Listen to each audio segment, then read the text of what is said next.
Welcome to this new video. Today we'll talk about less soft. And today I will again be reacting to this YouTuber, and today he is going to oversimplify famous packaging designs.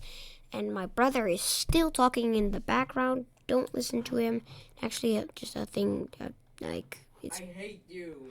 It's Brandon Shepherd. He doesn't. You're adopted. I'm not adopted. Okay. Doesn't matter. Doesn't matter what he says. Let's start.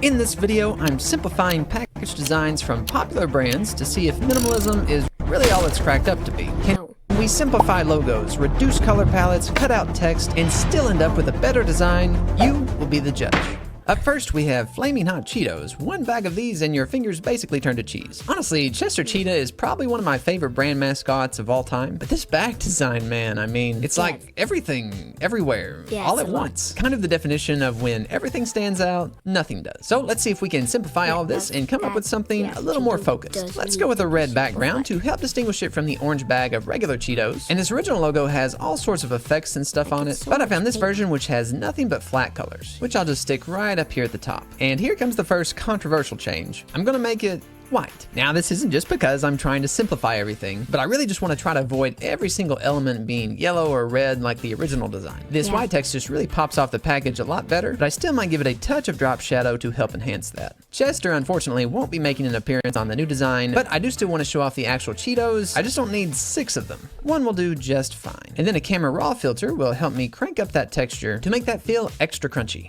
Like the original package, I want to use fire to show that these Cheetos are hot, but this thing has 1, 2, 3, 4, 5, 6 different flames. How many flames do you need? And look at these. They literally just made a fire shape, slapped a flaming texture on it, and didn't even care if the shapes lined up at all. I mean, I guess that works. For my design though, I don't really want to go with a realistic fire, just because the overall brand feels more cartoony and illustrated to me. So I'll just go with a more flat flame like this. But you know, I do like the way they did this flat flame over here, where it actually casts a shadow. Don't just randomly speak through if you don't need to. Okay, guys. I do not give a fuck. But like, you don't have to talk that much. Like this. But you know, I do like the way they did this flat flame over here, where it actually casts a shadow onto the bag, almost like this is a paper fire or something. And a quick designer's PSA, if I ever catch any of you out there making shadows this hideous of a color, I will take away your design license. Why would you ever use black shadows on a yellow background? Just use orange. See how much nicer that looks? You don't have all those ugly green colors in there. Anyways, back to the fire. So all I did was stack up a few different flame layers, making each one more red the further back in the stack it was. To get that papery layered feeling, I made each one cast a subtle shadow onto the next. I finished up with some gradients and a small rim light along the edges, which just helps each layer feel like it has a bit of depth. Now, even though this fire is supposed to be made of paper, I still think it would look really cool if it was casting out light like a real fire would. So I'm just going to darken up the bag right around the edges, leaving the area right around the fire still lit up. A little extra yellow right around here for some added intensity. And you know what I'd really like to do is make this entire thing feel like it's on one of those photography sets, you know, like the ones with the smooth little backdrops, and maybe there's a spotlight shining down on everything. So let me just get that spotlight in here. We're just going to make this Cheeto cast a shadow on the ground, and we'll just adjust the lighting on the actual Cheeto. And lastly, a little rim light from the fire. And of course, our paper fire is going to be casting a shadow onto that back wall. I think that's all working pretty good. Now let's just take care of the Flamin' Hot logo, which I'm going to stick right up here. I just want to darken up the stroke and tone down those highlights. Then I'm just going to bend that so it matches the shape of the logo right above it, and that'll just help both of these things feel more like a single unit. Then we just pop in the net weight and the product description, and this packaging is done. I think this has a lot of the same energy the original has, but it's certainly much clearer and a lot more readable. Yeah. Dawn is a name you've likely heard if you've ever washed your dishes, and the thing they're kind of known for is donating soap to help clean animals mucked up by oil spills in the ocean, hence the baby ducks. So first off, let's simplify this logo. It's got a lot of effects right now, but the overall structure is pretty good. So let me just grab a copy of that and do a little selection wizardry to get a solid white version of that text, which I think should stand out quite nicely on this blue bottle. Now maybe I can just trace the shape of that original circle and then make that dark blue so it stands out from the soap behind it, but it also won't compete too much with the logo text. Maybe just nudge that down a bit so it's more centered. Basically, I've just inverted the original logo, but I think it looks nice. So I do like these little ducks over on the original, but in the pursuit of simplicity, one of them is going to be exterminated, and the other is going to get turned into a simple illustration. So we'll start off with the head of our little duck, then comes the body, a cute little beak, a couple of eyes, and I'll finish it off with a touch of shading. And we have a duck.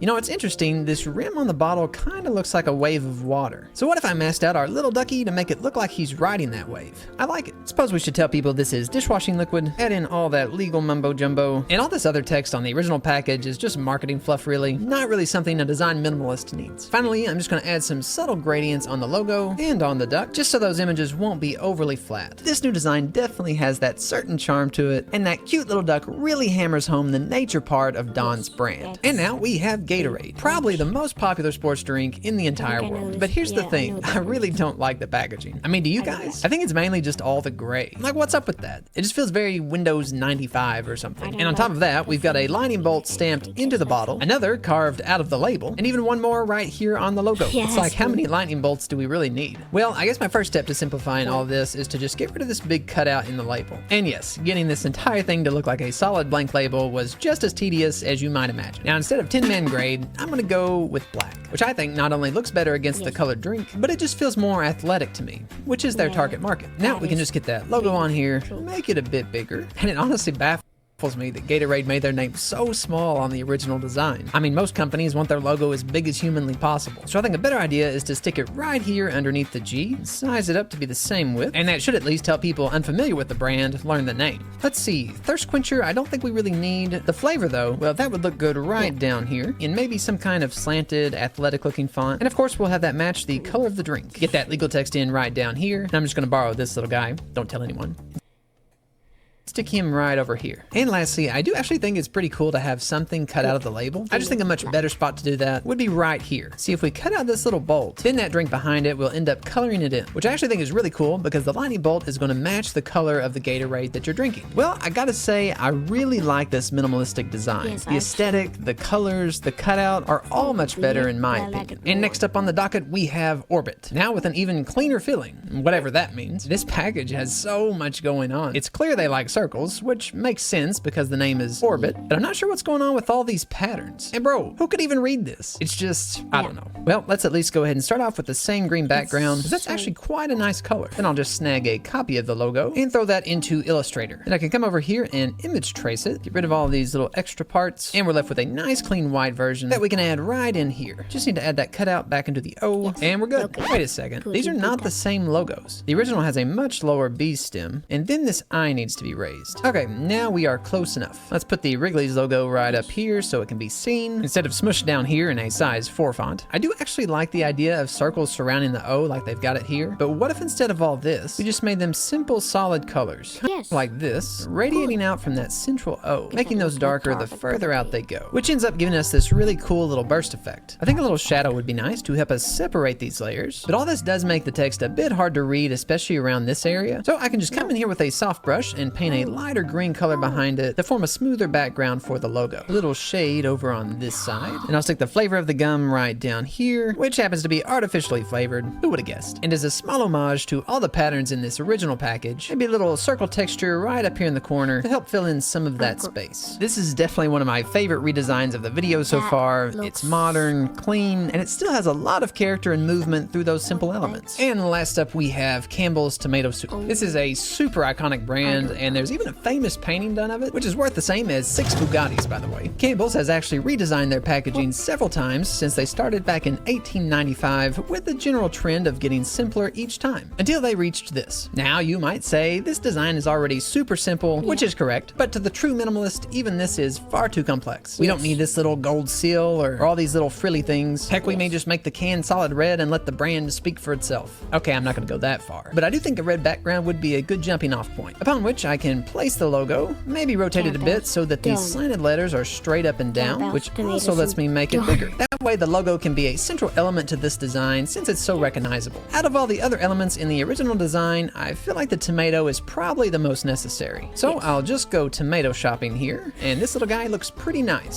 So I'll get him and then stick him right here at the bottom. And my idea here is to just kind of fade out this tomato, kind of like we're making the entire can feel like the tomato. Just need to adjust the levels a bit to help smooth out that blending, and perhaps a touch of darker red right behind it to help that top stand out. And of course, people need to know this is tomato soup. And I'll leave that pretty small just because the tomato is already a big visual indicator of what kind of soup this is. But I do want a font with a little more flair. And a bit of a pro tip here, spreading out the letters helps basically any font feel more fancy. Then the condensed text can go right down here, and I'll even make it gold to keep the original can's color scheme going. And we're left with a design that keeps a lot of the same visual traits as the original, but with more focus on the Campbell's logo and that big red tomato. And it looks like 70% of you are still not subscribed, so go subscribe. If you want to see me make simple designs more complex instead, go watch this video. Subscribed to my channel. So, you could subscribe to him, but I would like it if you subscribe to me. I want 10,000 subscribers. That's my dream account. But at 100 subscribers, I will make 100 subscribers special. Yes. Yes, it's not a lot. But, guys, this is the thing I do. Don't look at that. Don't look at that. Okay, so, guys, I'm gonna stop. So...